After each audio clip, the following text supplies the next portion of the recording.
The red dust of Valrose Prime swirled around Captain Lee Myra's boots as she moved through the narrow canyon path. Her eyes scanned the rocky walls above, searching for any sign of movement. Behind her, 3 soldiers followed in perfect formation, their weapons ready and their senses alert. "Stay close," Mira whispered into her helmet. "Come." Intelligence says they might be using this area as a staging ground. Parkday adjusted his heavy pack filled with explosives and nodded. The demolitions expert had been with Myra for 2 years, and he trusted her instincts completely. His dark eyes constantly moved between the canyon walls. Looking for good places to set charges if needed, Kimnara held her sniper rifle with steady hands. The young woman had the sharpest eyes in the eye. Uniden could hit targets at distances that seemed impossible. She kept her scope focused on the high ground, knowing that any attack would likely come from above. Choibin walked at the rear, his communication equipment humming quietly. The tech specialist monitored all frequencies, listening for any sign of enemy chatter or movement. His job was to keep the team connected to headquarters and warn them of incoming threats. The 4 humans moved like shadows through the alien landscape. Aros Prime was a dead world, covered in red rock and twisted metal from ancient wars. The air was thin, but breathable, and the gravity was slightly less than Earth normal. It made movement easier, but it also meant that falls from heights could be deadly. "Contact ahead," Kimnara reported softly. "I see movement in the rocks about." 200 meters up the canyon, Neray raised her hand and the team stopped immediately. She pulled out her field glasses and studied the area ahead. The canyon narrowed here, creating a natural choke point. If enemies were hiding in the rocks above, this would be the perfect place for an ambush. "How many?" Mira asked. "Hard to tell," Kimnara replied. "The rocks are giving them good cover. I can see at least 3 positions, maybe more." Mira considered their options. They could go back and find another route, but that would take hours and might alert the enemy to their presence. They could try to go around, but the canyon walls were too steep to climb safely. The only way forward was through the narrow pass. Park. "Day, do you see any good spots for cover if we need to retreat?" Mira asked. The demolitions expert studied the area behind them. There are some boulders about 50 meters back. It's not great, but better than being caught in the open. "Choibin, any enemy communications?" The tech specialist shook his head. "Nothing. On the standard frequencies, either they're using something we can't detect, or they're maintaining radio silence." Mira made her decision. "We go forward, but slowly. Kimnara, keep that rifle ready. Parkday if shooting starts. Get some cover and prepare charges. Choibin, try to get a message back to base about our position." The team moved forward carefully. Each step was calculated and quiet. They used the natural cover of the canyon floor, moving from rock to rock like experienced hunters. The silence was heavy, broken only by the distant wind and the soft crunch of their boots on the rocky ground. As they approached the narrowest part of the canyon, Mira felt something was wrong. The feeling was like a cold hand on her spine, warning her of danger. She had learned to trust these instincts during her years of combat experience. "Stop," she whispered. "Something's not right." The team froze in place, weapons ready. Mira studied the rocks above them with her enhanced vision systems. The canyon walls rose steeply on both sides, creating perfect positions for hidden enemies. She could see small movements in the shadows, but nothing clear enough to identify. "Kimnara, can you get a clean shot on any of them?" "Negative. They're too well hidden, and I can't tell which ones are enemies and which might be just rocks or debris." Suddenly, a low sound echoed through the canyon. It was like a horn, but deeper and more threatening. The sound seemed to come from everywhere at once, bouncing off the canyon walls and creating an eerie echo. "That's not human," Parkday said. Quietly, before anyone could respond, the rocks above them came alive. Figures emerged from hidden positions, their weapons gleaming in the pale light. They were tall and thin, with gray skin and long limbs.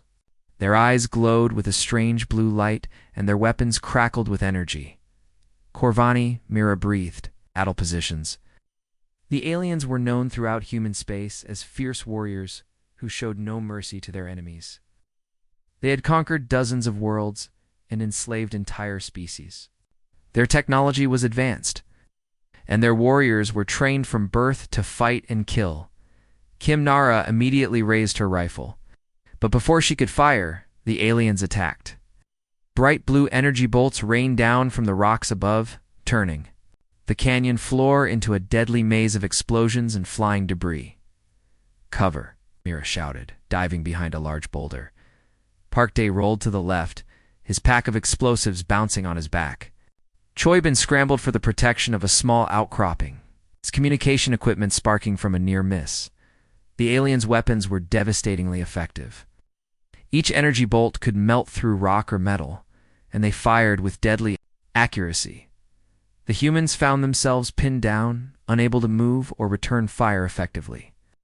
"I count at least 20 targets," Kimnar reported, her voice strained as she pressed herself against the canyon wall.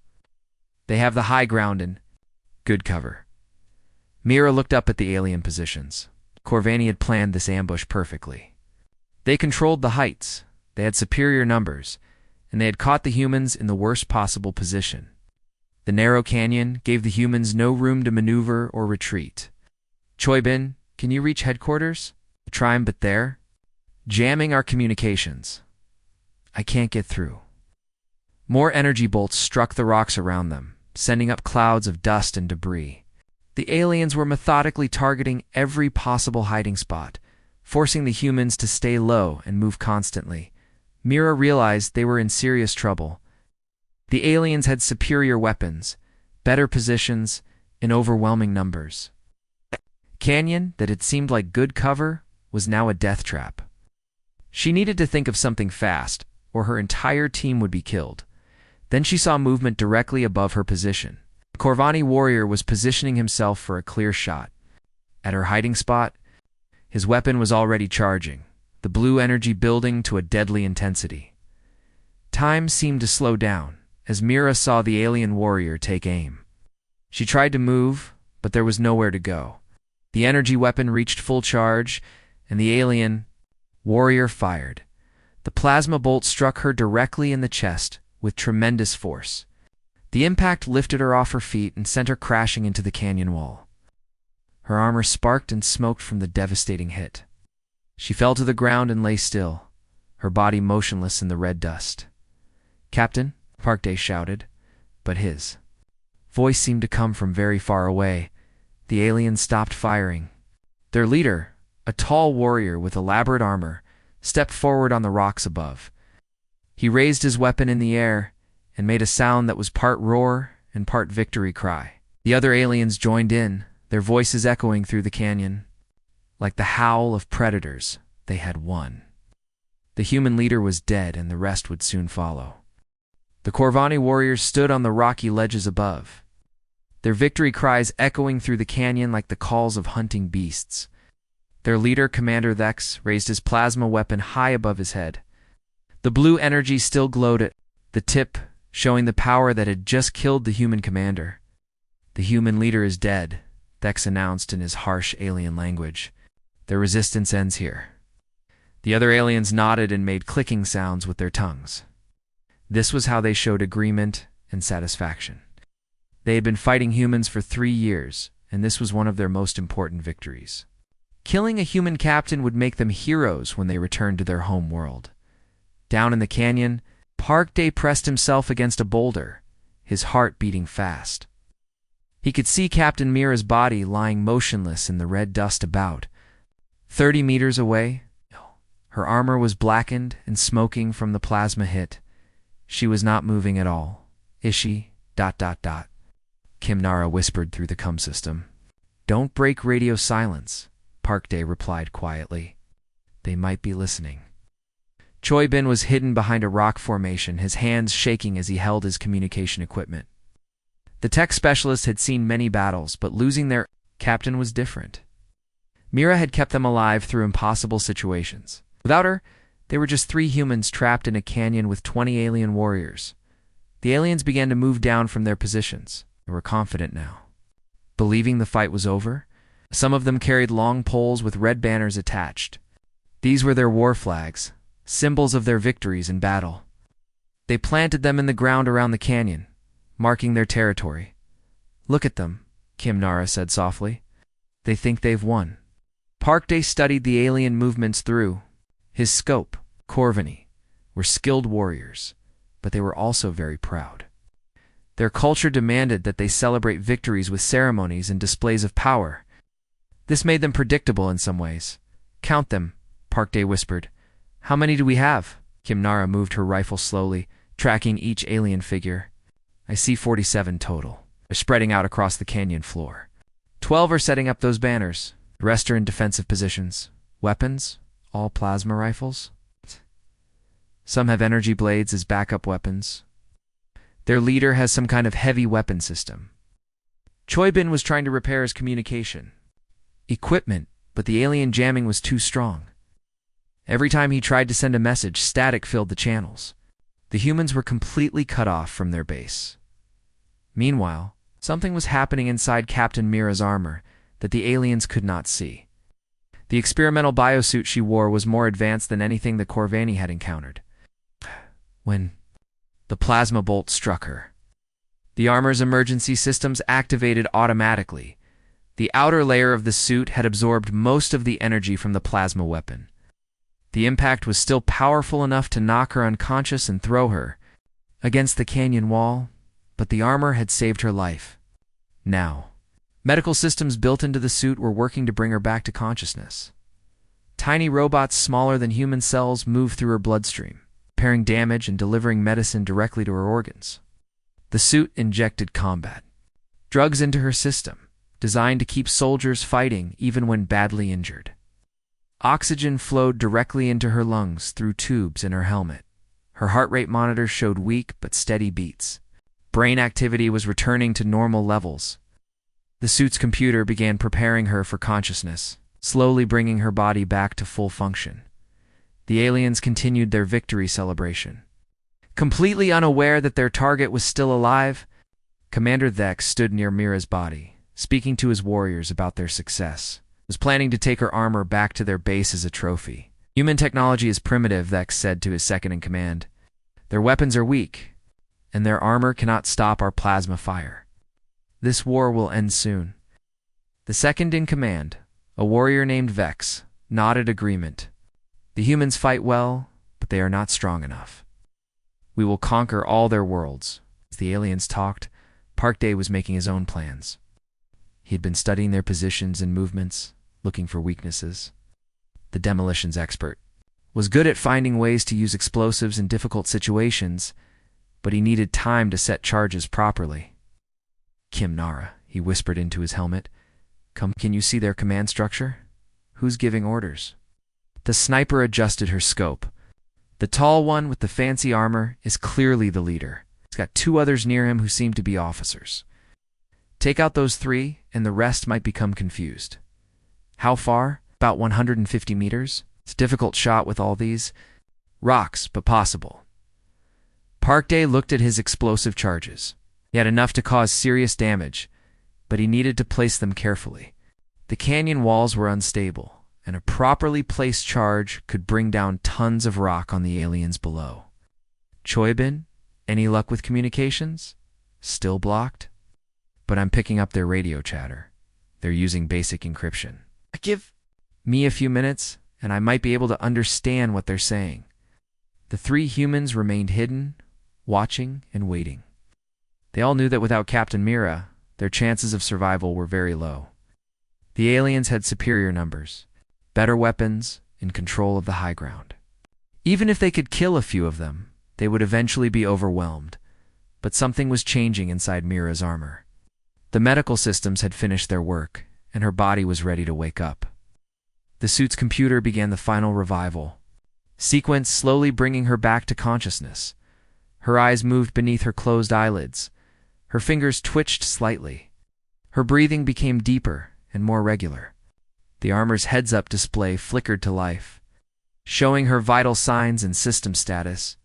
Pain shot through her body as the combat drugs took effect. Every muscle ached, and her chest felt like it was on fire where the plasma bolt had hit her. But she was alive, and her armor was still functional. Through her helmet's audio system, she could hear the aliens talking. Her suit's translation software was working, converting their words into human language. They were discussing how to divide her equipment among themselves. Mira's tactical computer was also working, analyzing the situation around her. It showed her the positions of all the aliens, the locations of her team members, and the layout of the canyon. The suit had been recording everything. Even while she was unconscious, she realized that the aliens had made a critical mistake. They assumed she was dead and had stopped watching her body carefully. They were focused on their celebration and had become careless about security. Very slowly, Mira began to move her fingers. The motion was tiny, almost invisible, but it was enough to activate her armor's communication system. She sent a coded signal to her team, so quiet that only their helmets could detect it. Parkday's helmet display suddenly showed a green light. His heart almost stopped when he saw the code. It was Mira's personal signal, indicating she was alive and ready to fight. Impossible, he whispered to himself, but the signal was real. Captain Lee Myra was not dead, as she was angry, armed, and ready to show the aliens what human determination really meant. Captain Lee Myra lay perfectly still in the red dust, her eyes closed, but her mind fully alert. The combat drugs in her system had cleared away the pain and confusion, leaving her thinking sharp and clear. Through her helmet's sensors, she could see everything happening around her without moving a muscle. The aliens were making noise as they celebrated their victory. They clicked their tongues and made harsh sounds that her suit's computer translated into words of triumph. Commander Thex was walking around the canyon floor, pointing at different locations and giving orders to his warriors. Set up defensive positions here and here, Thex commanded. The humans will send more soldiers when this team does not return. We'll be ready for them. Myra's suit was recording everything. The tactical computer built into her armor was analyzing the alien positions, counting their numbers and studying their weapons. She had access to information that would have taken hours to gather in a normal scouting mission, through her team's communication channel. She sent another coded signal. This time it was longer, containing basic information about her condition. She was alive, she was thinking clearly, and she was ready to fight back. Parkday received the signal and almost gasped out loud. The demolitions expert looked toward where Mira's body lay, but he could see no sign of movement. Her armor was still smoking from the plasma hit, and she appeared completely motionless. How is this possible? He whispered to himself. Kimnara's helmet also showed the signal. The sniper had been watching the aliens through her scope, but now she was trying to understand what was happening. If Captain Mira was alive, then everything had changed. Choi Bin was the first to figure it out. As the team's tech specialist, he knew more about their equipment than the others. The biosuit, he whispered into his comm. It's experimental military technology. It can keep someone alive, even after severe injuries. The 3 team members stayed hidden, but now they had hope. Their captain was alive. That meant they still had a chance to survive this ambush. Mira continued to study the alien positions. The Corvani had spread themselves across the canyon floor in a pattern that made sense for defending against human reinforcements. They expected the next attack to come from the canyon entrance, so most of their weapons were pointed in that direction. But their formation had weaknesses. They had positioned themselves well for a defensive battle, but they were not watching the areas where they thought enemies could not reach. The canyon walls were steep and dangerous, so they assumed no one would try to climb them. More importantly, the aliens were following their cultural traditions. Mira had studied Corvani behavior during her military training, and she knew they were very predictable in some ways. They always planted their war banners in specific patterns. They always gave their victory speeches in the same order. Always celebrated in the same way. This made them dangerous in direct combat, but it also made them vulnerable to surprise attacks. A human who understood their customs could predict what they would do next through her suit's audio system.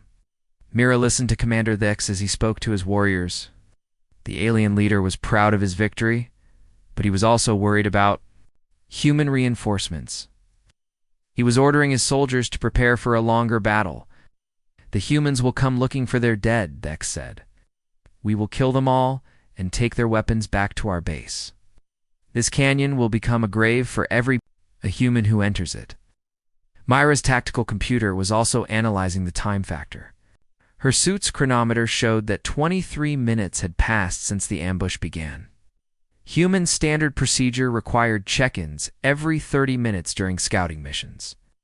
When her team failed to report, headquarters would send a search party. But the search party would not arrive for at least 2 hours. They would have to travel across difficult terrain, and they would approach carefully when they found signs of battle. By then, the aliens would be ready for them, unless something changed the situation first. Mira sent a longer coded message to her team. This time she included tactical information about the alien positions and a basic plan for fighting back. The plan was dangerous and required perfect timing, but it was their only chance. Parkday read the message and felt his heart rate increase. The captain's plan was bold and risky, but it could work. He looked at his explosive charges and began calculating how much damage he could cause with them. Kimnara studied the target assignments in Myra's message. The sniper would have to make several difficult shots in quick succession, but she had done harder things before. Her rifle was ready, and her aim was steady. Choibin looked at his equipment and the electronic warfare tasks that Mira had assigned to him. He would have to hack into the alien communication system and create false signals. It was technically challenging, but possible. The 3 team members began to move very slowly into new positions.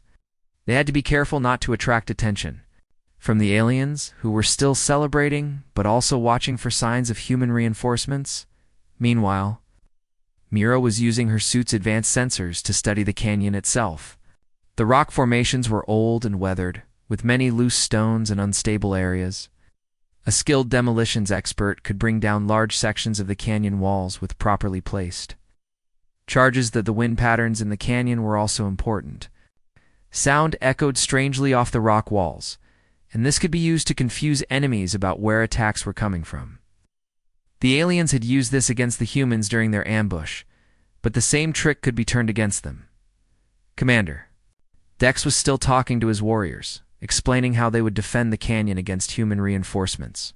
He was confident in his superior numbers and weapons, but he was also being careful. The alien leader knew that humans could be unpredictable in battle. Watch all approaches, Dex ordered. Humans are clever and they do not always attack the way we expect. Keep your weapons ready and your eyes open. But even as he gave these warnings, Dex was making assumptions about human capabilities. He believed that the plasma weapon had completely destroyed Mira's armor and body. He assumed that the remaining humans were too frightened and outnumbered to fight back effectively. These assumptions were about to prove very costly. Myra's suit was also monitoring the aliens' communication frequencies. She could hear their radio chatter and understand their coordination signals. This gave her valuable information about their command structure and response procedures. She learned that the aliens were expecting reinforcements of their own within 90 minutes. A larger Corvani force was stationed at a base 15 kilometers away. They would come to investigate if they did not receive regular reports from Dex's unit. This created a deadline for any counterattack. Mira and her team would have to defeat 47 alien warriors and escape the canyon before enemy reinforcements arrived. It seemed impossible, but impossible was something that humans specialized in overcoming. The captain's plan was taking shape in her mind.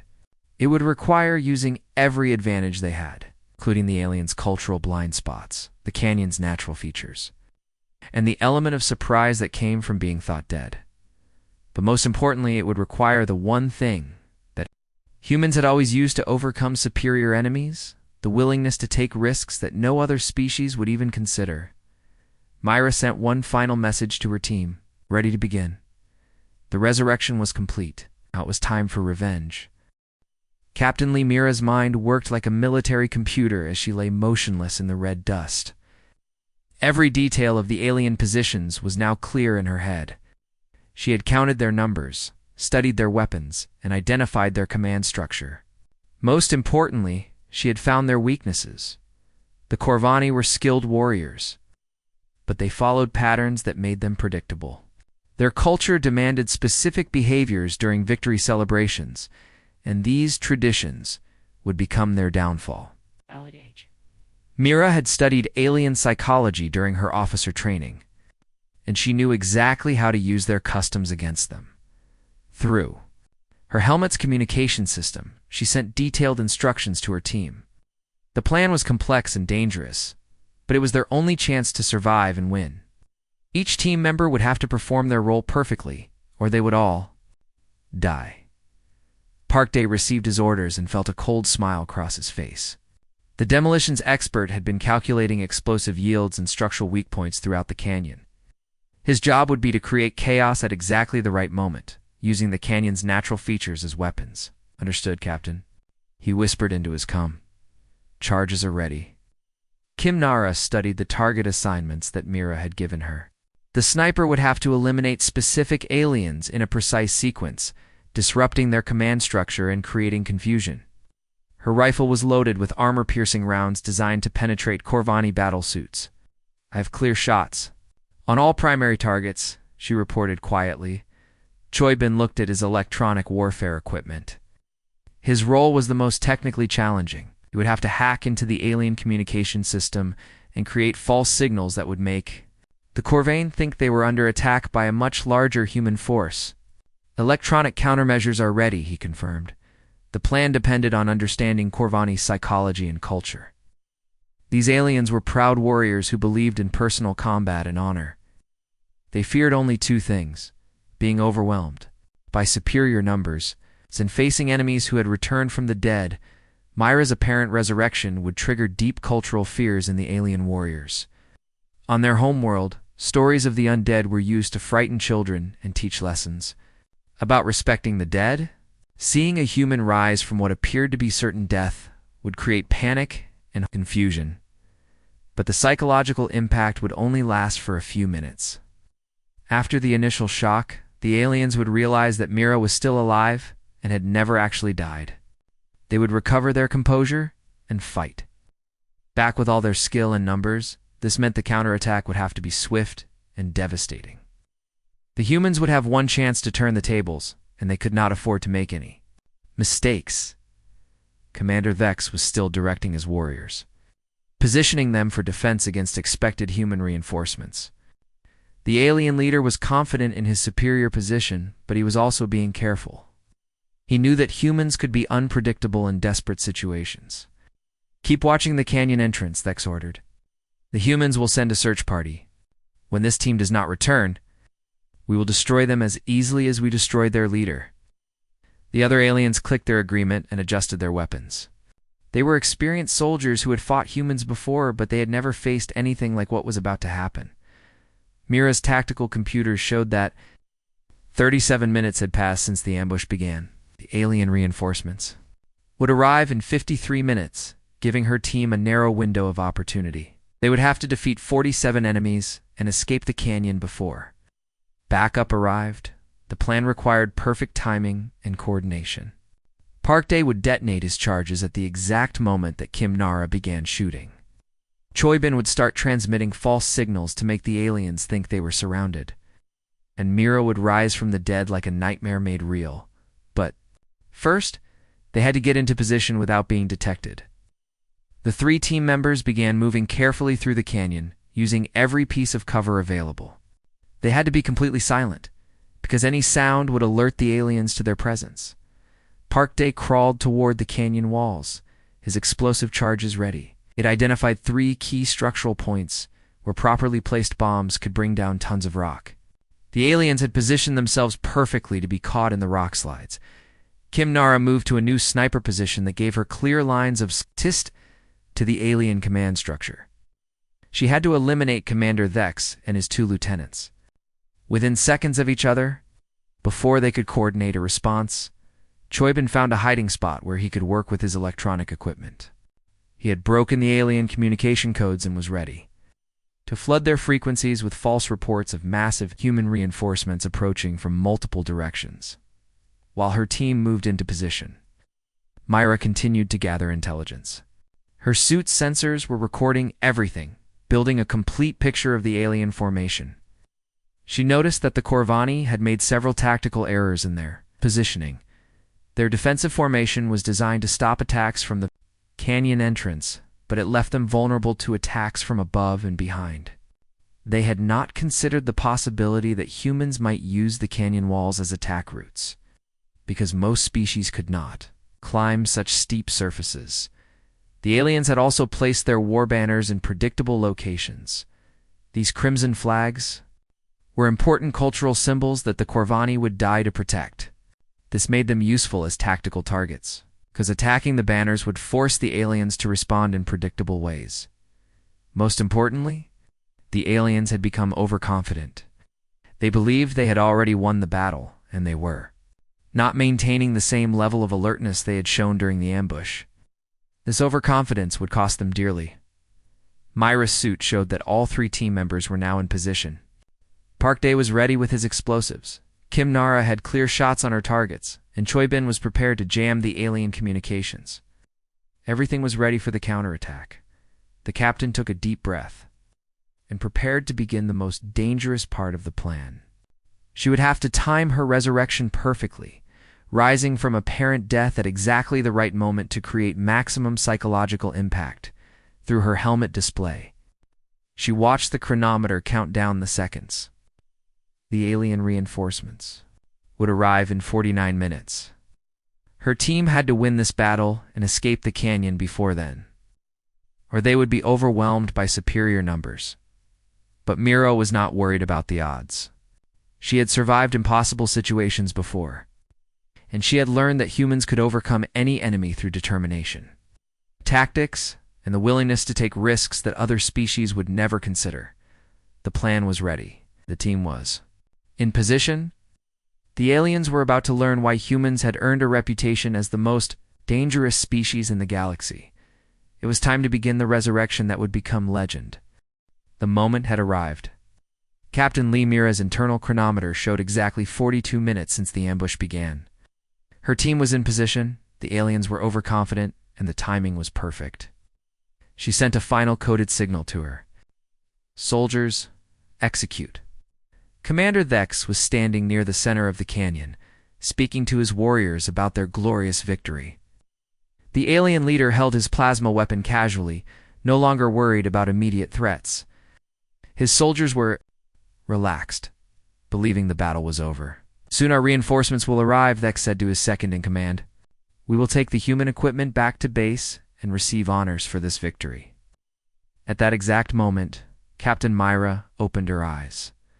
The movement was small, but her helmet sensors detected it immediately.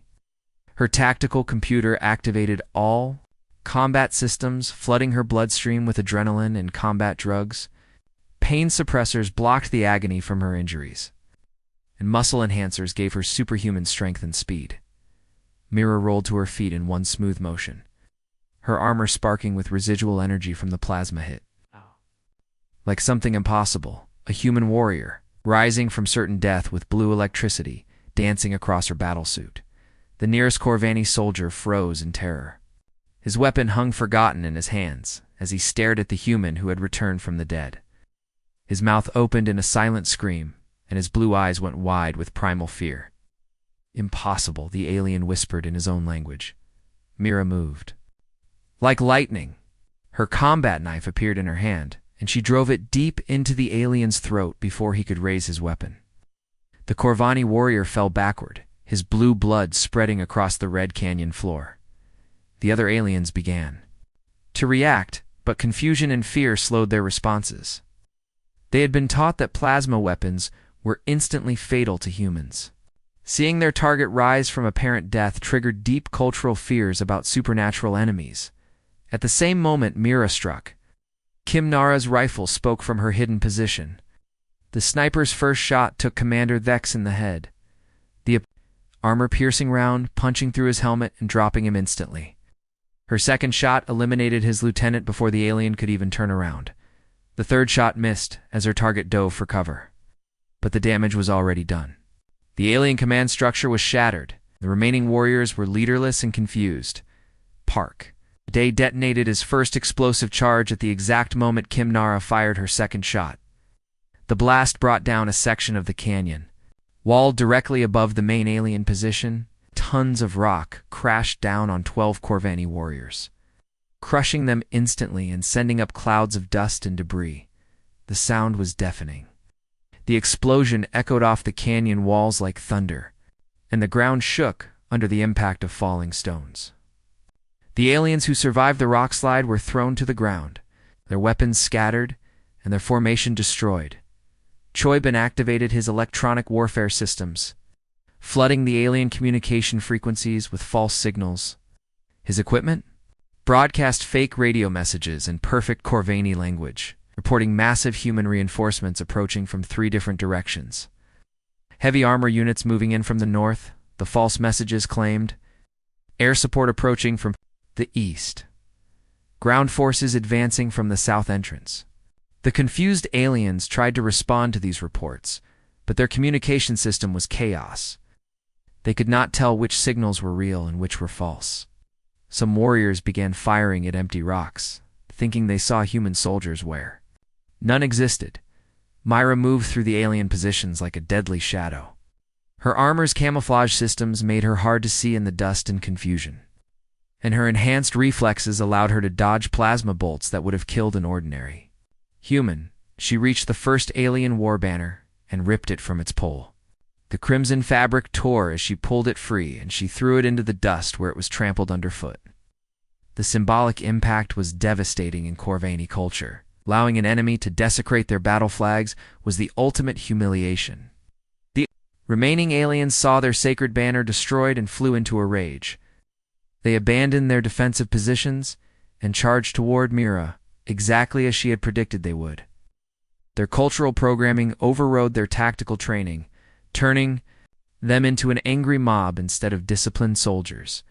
Kimnara was ready for them. Her rifle cracked repeatedly as she picked off the charging aliens one by one. Each shot was perfectly placed, taking down warriors before they could reach their target. The sniper's position gave her clear lines of sight to most of the canyon. Floor Park Day detonated his second charge, bringing down another section of the canyon wall. This rock slide blocked the aliens' escape route, trapping them in the canyon with the human soldiers they had thought they had killed. The aliens began to panic. They were surrounded by falling rocks, false radio reports, and a human warrior who had apparently returned from the dead. Their rigid military structure was collapsing under the psychological pressure. Mira continued her deadly work. Moving from target to target with inhuman speed and precision, her combat knife found alien throats, her sidearm eliminated enemies. At medium range, her enhanced strength allowed her to fight multiple opponents at once. She reached the second alien banner and tore it down.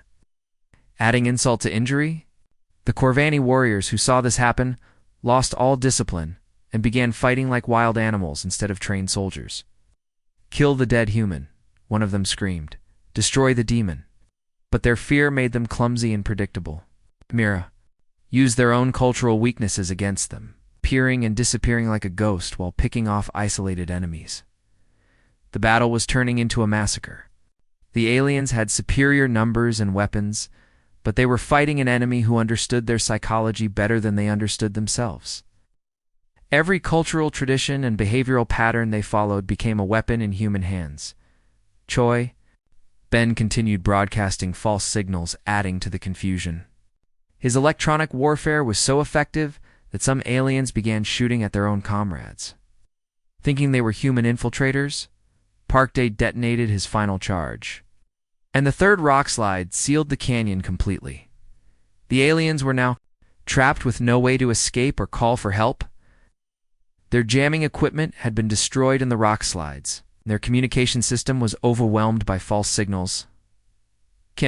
Nara's rifle fell silent as she ran out of clear targets. The remaining aliens had taken cover behind rocks and debris, but they were scattered and disorganized, without their command structure. They were just individual warriors fighting for survival. Mira appeared on top of a boulder, holding the third and final alien war banner in her hands. Her armor was damaged and smoking, but she stood tall and proud, like a warrior goddess. The few surviving aliens looked up at her with terror and disbelief. "Your banners are mine," she said in perfect Corvani language. "Your victory is my victory. Your warriors are my trophies." The psychological impact was complete. Surviving aliens threw down their weapons and fled into the maze of rocks and debris. Abandoning their equipment and their honor, they had been defeated not just militarily, but culturally and spiritually.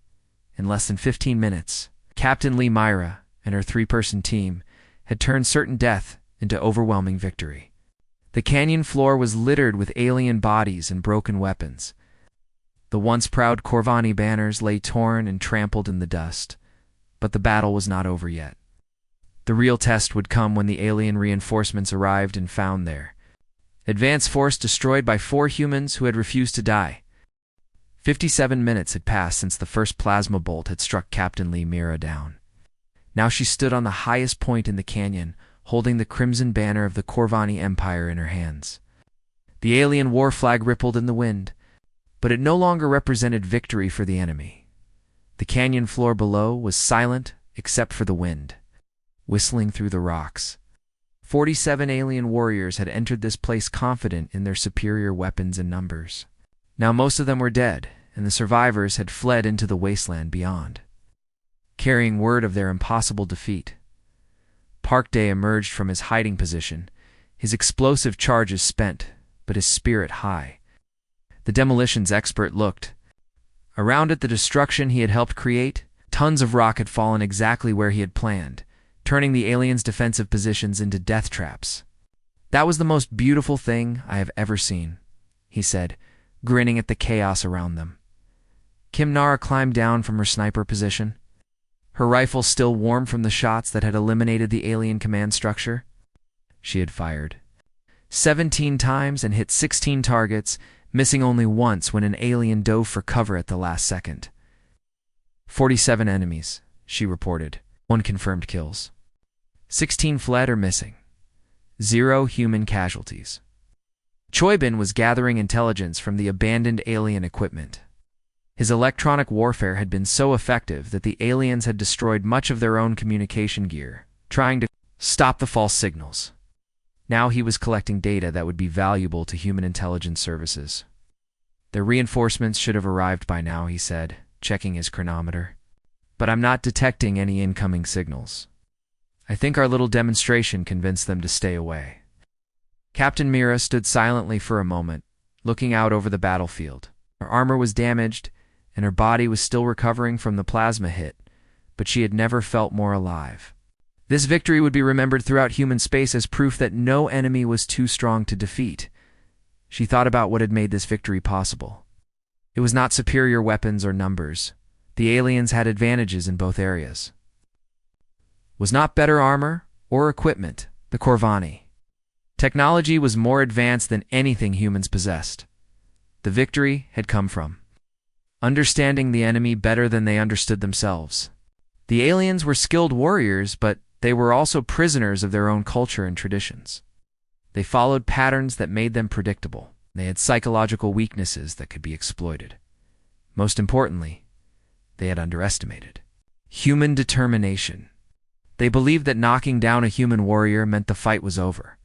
They did not understand that humans become most dangerous when they appear to be defeated. Captain Park Day said, pointing toward the canyon entrance, "We have company."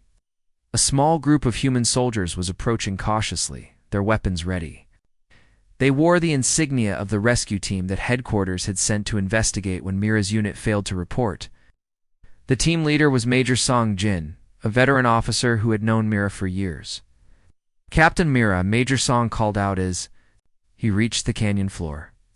"We received your emergency signal and came as quickly as possible.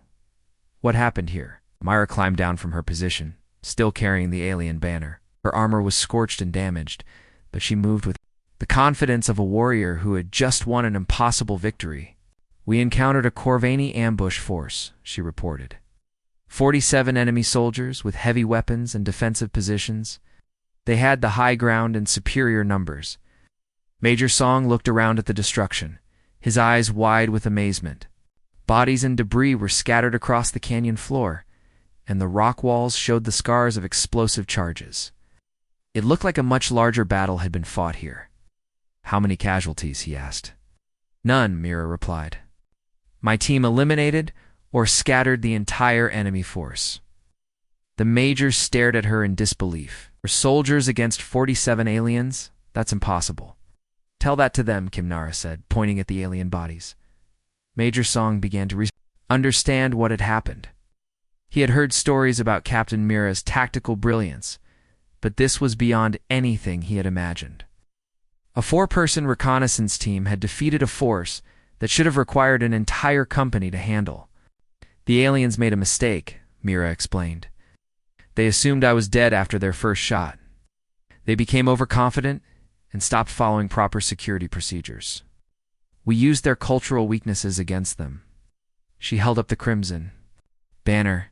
This is their battle flag. In their culture, losing it to an enemy is the ultimate humiliation.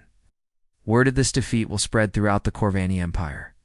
Choibin was monitoring alien communication frequencies, listening for any signs of enemy activity. I'm picking up scattered reports from their surviving forces. They're describing us as demons who cannot be killed. Some of them are saying we're supernatural beings. Park Day laughed. Let them think that. It will make the next battle easier. Major Song was still trying to process what he was seeing. This will change everything. When word of this victory reaches Earth, it will inspire every human soldier in the galaxy. You have proven that we can defeat any enemy, no matter how powerful they seem. Myra looked back at the canyon where the battle had taken place. The red dust was already beginning to cover the evidence of the fight, but the memory would live forever. This was the place where 4 humans had refused to accept defeat and had turned certain death into legendary victory. We need to move, she said. The aliens will eventually send a larger force to investigate. We should return to base and make our report. As the expanded human team prepared to leave the canyon, Mira took one last look at the battlefield. She thought about the moment when the plasma bolt had struck her down and how hopeless the situation had seemed. The aliens had been so confident in their victory that they had started celebrating before the battle was even over. That overconfidence had been their downfall. They had not understood that humans become most dangerous when they appear to be defeated. They had not realized that human determination could overcome any advantage in weapons or numbers. The crimson banner fluttered in her hands as the wind picked up. This piece of cloth had once been a symbol of alien dominance and human defeat. Now it was a trophy that would remind the galaxy that humans could not be conquered by any enemy. As they walked away from the canyon, Myra's team was already becoming legend. The story would be told and retold throughout human space growing. More dramatic with each telling, soldiers would speak of the captain who died and came back to life, who defeated 47 enemies with just 3 comrades. The aliens would have their own version of the story, whispered in fear around their campfires. They would speak of the human demon who could not be killed, who turned their greatest victory into their most humiliating defeat. But the real truth was simpler than either legend. It was the story of 4 humans who refused to give up when faced with impossible odds. It was the story of tactical brilliance overcoming superior force. It was the story of why humanity had earned its place among the stars. Captain Mira had taken one strike that knocked her down. 1 hour later, she held their banner in her hands. The victory was complete and the legend had begun. The canyon was quiet now, but the echoes of this battle would resonate throughout the galaxy for generations to come. Humanity had sent a message to every enemy who dared to challenge them. We do not stay down. We do not give up, and we will turn your victory into our triumph. The war was far from over.